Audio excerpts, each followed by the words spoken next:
Hello दोस्तों, आप सभी का स्वागत है हमारे यूट्यूब चैनल एक कहानी पर। आज हम आपके लिए लेकर आए हैं एक नई कहानी। पर उससे पहले दोस्तों, प्लीज़ हमारे चैनल को सब्सक्राइब कीजिए। आज अपनी बच्ची की आंखों में आंसू देखकर दिल तार तार हो गया। सुमन का जी कर रहा था कि वो ज़ोर ज़ोर से रोए, पर अगर वो रोती तो उसकी 10 वर्षीय बेटी सीमा भी रोती। अंदर दोनों माँ बेटी एक दूसरे के आंसू पोंछ रही थी, वहीं बाहर उसकी जेठानी का चिल्लाना जारी था।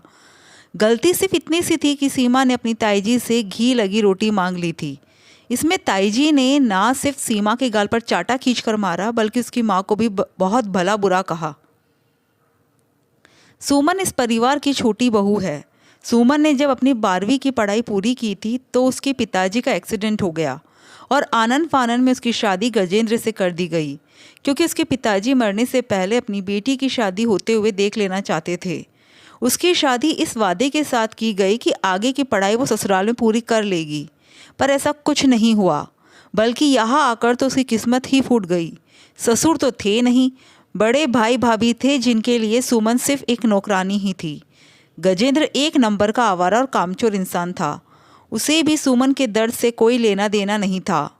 इतनी आनन फानन में शादी हुई कि उसके बारे में किसी ने पता करने की कोशिश भी नहीं की। हालांकि बाद में सुमन ने बताने की कोशिश भी की तो उसकी माँ ने यह कहकर उसका मुंह बंद कर दिया कि मैं तो खुद तेरे भाई पर निर्भर हूँ, तेरी जिम्मेदारी कौन उठाएगा, चुपचाप अपने ससुराल में निभा। खैर, कुछ साल बाद सीमा हो गई, पर गजेंद्र की आदत ना गई। अभी भी निठल्ले यूं ही घूमता फिरता, परिवार से कोई लेना देना नहीं। कुछ साल पहले अपने दोस्त के साथ कहीं घूमने गया तो लौटकर ही नहीं आया। भाई को तो उससे कुछ लेना देना था नहीं, पर सुमन और सीमा को इसलिए नहीं निकालते कि फ्री नौकरानी मिली हुई थी।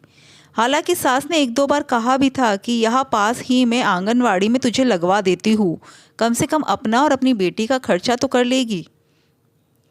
लेकिन जेठ जेठानी हमेशा मना कर देते कि लोग क्या कहेंगे, लोक लाज का कुछ तो ख्याल रखो। अब तो सीमा भी थोड़ा बहुत घर का काम करने लगी थी। लोक लाज के कारण उसे सरकारी स्कूल में दाखिला दिलवा दिया। एक दो बार उसकी स्कूल में शिक्षिका ने भी सुमन को स्कूल में आकर काम करने के लिए कहा, पर जेठ जेठानी की बात याद आते ही उसने मना कर दिया।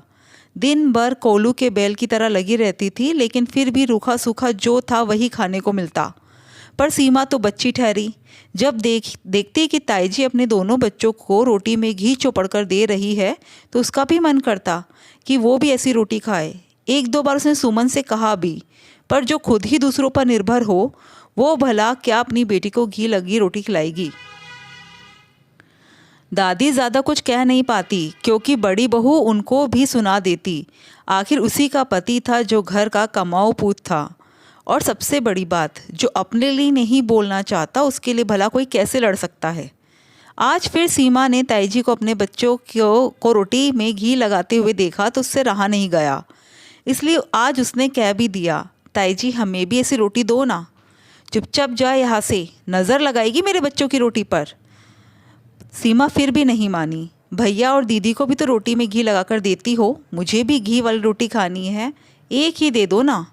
इतना सुनना था कि ताईजी ने खींच कर एक चाटा उसके गाल पर रसीद किया और चिल्लाते हुए बोली, तेरा बाप रख कर गया था कि घी यहाँ पर फ्री की रोटी दे रहे हैं वही काफ़ी है, वरना तुम लोगों की औकात नहीं इस मकान में रहने की। आवाज़ सुनकर सुमन दौड़ी चली आई। अपनी बेटी की आंखों में आंसू देख कर कलेजा मुंह को आ गया। चुपचाप उसे अपने साथ कमरे में लिवा लाई और बोली, क्यों गई थी वहाँ? तुझे पता है ना तेरी ताईजी का स्वभाव कैसा है, जो रूखा सूखा मिल रहा है चुपचाप खा लेती। तब सीमा ने कहा, मुझे भी घी वाली रोटी खानी है माँ, मैं क्यों घी लगी रोटी नहीं खा सकती। सीमा रोते रोते यही बात कह रही थी। अपनी बेटी को रोता देखकर आज सुमन के अंदर बहुत कुछ टूट सा गया था। पूरी रात सोचती रही। सुबह उठी और जो घर के कामकाज उससे हुए वही किए। बाकी जेठानी जी के लिए छोड़ करके बैग उठाकर अपनी बेटी के साथ निकलने को तैयार हुई तो जेठानी जी ने रोक दिया। कहाँ जा रही है सुबह सुबह? मेरी पूरी ज़िंदगी रोते हुए बीती है, पर अब मेरी बेटी नहीं रोएगी। पिछली बार भी मुझे अम्मा ने आंगनवाड़ी में लगाने के लिए कहा था, लेकिन लोक लाज के कारण आप लोगों ने मुझे चुप करा दिया। अगर ज़िंदगी मुझे दोबारा मौका दे रही है तो मैं लोक लाज के कारण क्यों घर में बैठूं? मेरी बच्ची को भी घी वाली रोटी खाने का हक है और उसके लिए ऐसी रोटी मैं कमाऊंगी। उसकी बात सुनकर जेठानी बोली, ओहो, बड़ी ज़ुबान चल रही है, और ये बाकी का काम कौन तेरा बाप आकर करेगा? याद रख, ज़्यादा ज़बान चलाई तो घर से निकाल देंगे। जैसे मैं घर की बहू हूँ वैसे आप भी इस घर की बहू है, और ये मकान आपका नहीं है, हमारे ससुर जी का है। इसमें उतना ही हक मेरा भी है जितना आप लोगों का है। तो आज के बाद आधे काम आप करेंगे और आधे काम मैं करूँगी, और आपसे ना हो सके तो मुझे अलग कर सकते हो, मुझे कोई परेशानी भी नहीं है, लेकिन मकान में तो हिस्सा मैं लेकर रहूँगी। सुमन के मुंह से यह सब सुन करके उसके जेठ जेठानी के मुंह से शब्द तक नहीं निकला। दोनों चुपचाप सुमन को जाते देखते रह गए। पहले तो सुमन को दोनों बराबरी का हिस्सा देने को तैयार नहीं थे, पर सुमन का कड़ा रुख देखकर और लोगों को उसके साथ खड़े देखकर आखिरकार सुमन को बराबर का हिस्सा देकर अलग कर दिया गया। दोस्तों, आपको कहानी कैसी लगी कमेंट करके ज़रूर बताइएगा। Thank you. और हाँ, प्लीज़ हमारे चैनल को सब्सक्राइब कीजिए।